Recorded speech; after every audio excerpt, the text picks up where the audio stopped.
nondoze miezi bwezi mitono tusuubira ajja kukola bulungi nnyo okukwataganya ekitundu kyaffe kino.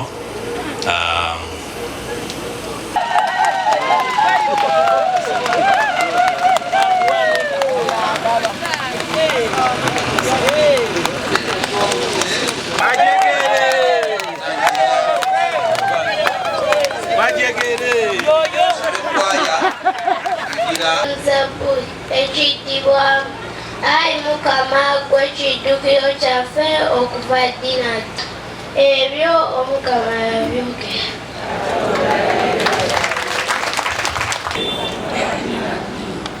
Obajjawo bafuuka ng'ekirooto eky'omu makya.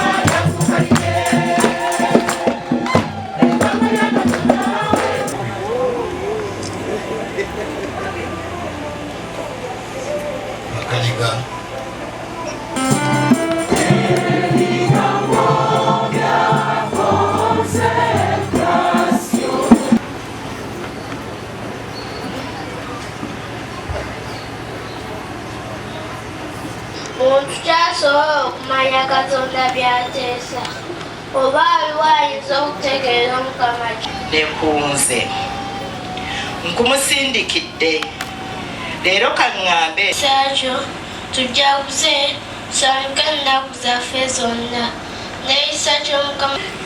abooluganda muyimirire twaniriza evvanjiri gwe ne mu byensi ne mu Mukama oba nze ndi munno n'oyo mwanirize nga komererwa ne ku musaalaba n'abonaabona ku mirembe gya Ponsiyo Piraato n'aziikibwa ava mu baatiri ne mu mwana bwe tusinza awamu ne baatiri ne mwana ne tumugulumiza kimu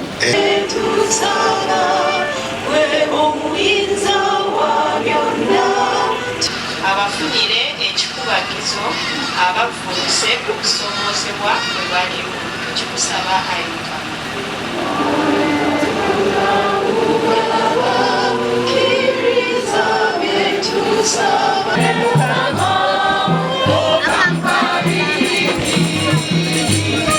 sewannaku ffe abantu b'okwebaza bulijjo na buli wantu nga tuyita mu Kristu Mukama waffe bwe yalinga ali ekijjulo ekivannyuma n'abatuume be yayagala ekyakolebwa ku musaalaba.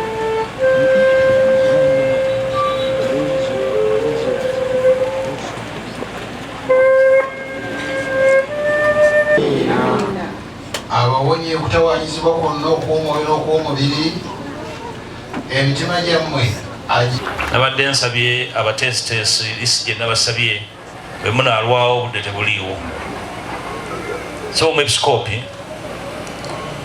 njala kwebaza ekereziya eno mugiraba eri wano mu Nnyendo wakati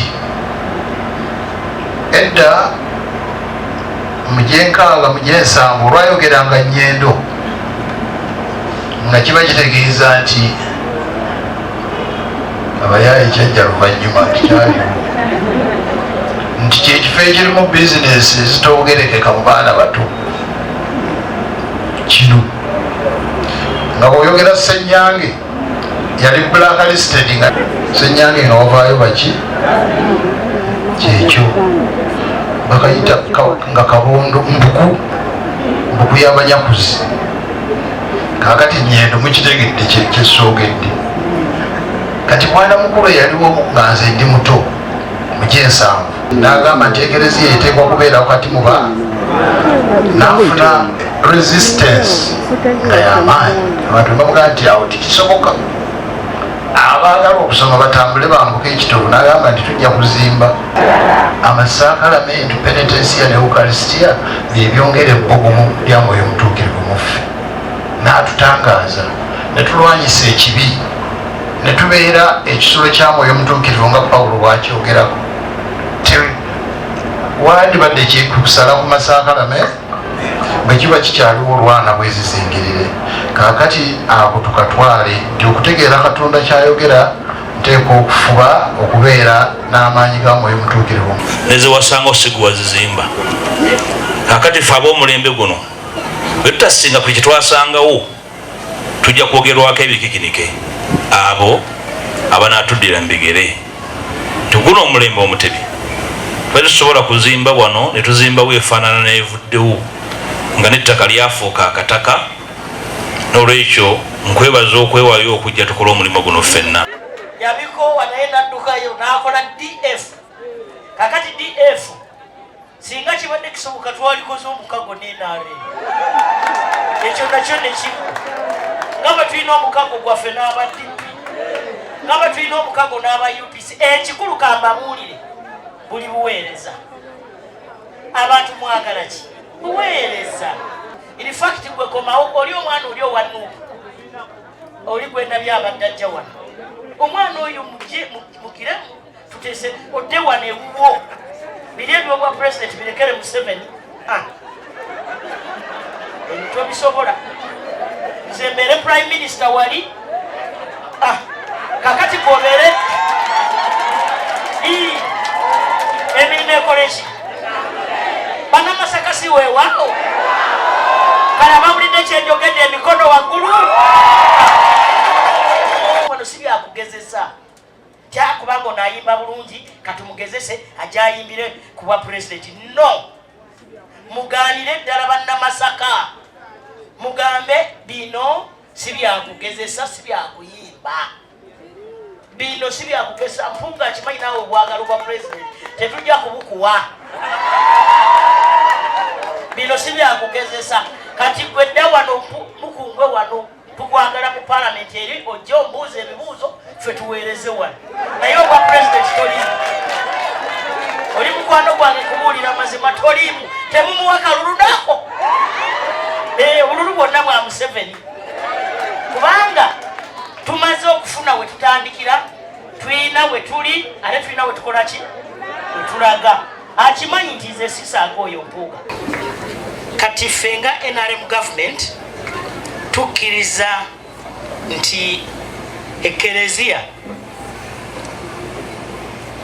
n'eddiini zonna zirina omulimu munene nnyo gwe zikoze okukulaakulanya Uganda okwongereza ku gya gavumenti.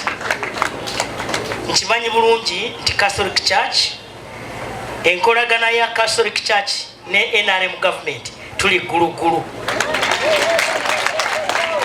era nkimanyi bulungi nti kereziya ezimbye amalwaliro, kereziya ezimbye amasomero, kereziya ekoze emirimu mingi egy'enkulaakulana ne mugaba n'emirimu gy'abaana baffe bannayuganda okwongereza ku bya gavumenti byekoze ki byekoledde eggwanga lino.